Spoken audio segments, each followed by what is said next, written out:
छोटा कश्मीर नाम से प्रसिद्ध उत्तराखंड राज्य के जिला पिथौरागढ़ की भौगोलिक स्थिति चीन और नेपाल का सीमावर्ती भूभाग होने के कारण अत्यंत महत्वपूर्ण है। इस जिले के मुख्यालय का क्षेत्र परगना शोर कहलाता है। पिथौरागढ़ का नामकरण अति आधुनिक है और शोर अपेक्षाकृत काफी पुराना। समस्त लोक विश्वास, परंपराएं तथा कहावतें इस भूभाग का बखान शोर के रूप में ही करती हैं। शोर के मुख्यालय के रूप में नई बस्ती पिथौरागढ़ में स्थापित हो जाने और सन 1960 में अल्मोड़ा से कटकर एक नए जिले का सृजन हो जाने के पश्चात पिथौरागढ़ नाम अधिक प्रचलित हो गया।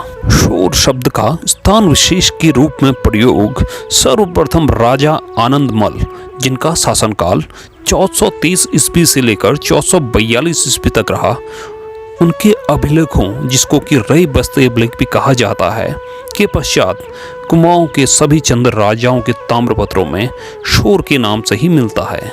अब बात आती है शोर शब्द पर कि आखिर इस क्षेत्र को शोर क्यों कहा गया। इस पर कई मत हैं। जैसे पिथौरागढ़ के उत्तरी भाग पर सौर लेक जंगल की एक विशाल पर्वत श्रृंखला है जो वनों से आच्छादित है। इसका तात्पर्य होता है शोर का लेक अर्थात ठंडे वन। अभी हाल तक शोर की बस्तियां जलाऊ लकड़ी के लिए सौर लेक के वनों पर ही निर्भर रहती थी, तो इसी से हो सकता है कि ये शोर की उत्पत्ति हुई हो। इसके अलावा श्री पद्मादत्त पंत जी के अनुसार बम लोग पश्चिमी नेपाल यानी कि डोटी से आए थे। उनका मूल स्थान आज भी सौराड़ या सौराष्ट्र कहलाता है।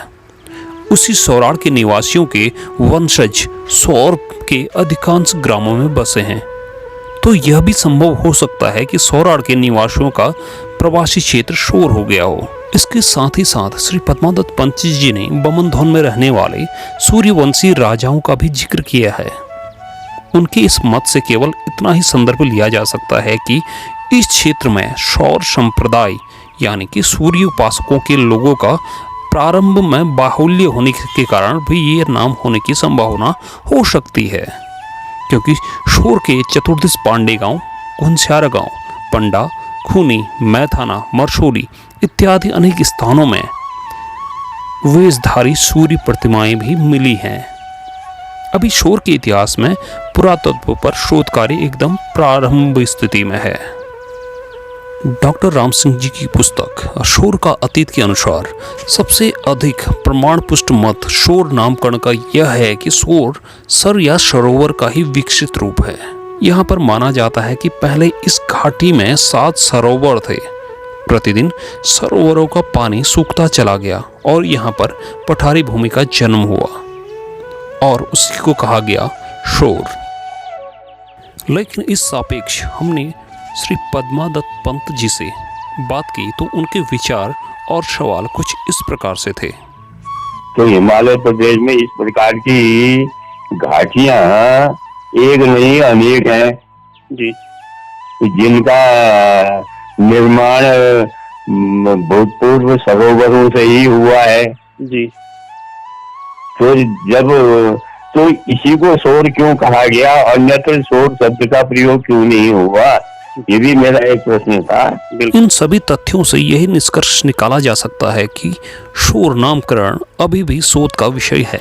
शोर के निवासी शोरयाल कहे जाते हैं।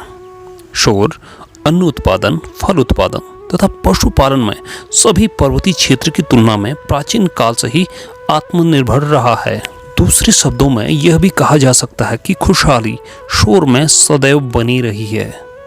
उनकी खुशहाली ने उनको खुले दिल वाला, भोला और अतिथि सत्कार परायण भी बनाया है। इसलिए एक आम कहावत शोरयालों के बारे में प्रचलित है कि और जगह को मित्राम शोर की मुखक पहचान, अर्थात जो आवा भगत अन्यत्र के लोग अपने रिश्तेदारों की किया करते हैं, उस तरह का सत्कार तो शोर के लोग केवल मुंह देखी पहचान होने पर ही कर देते हैं। शोर सभी के दिल में बसता है, तभी तो शोर को छोटा कश्मीर भी बोला जाता है।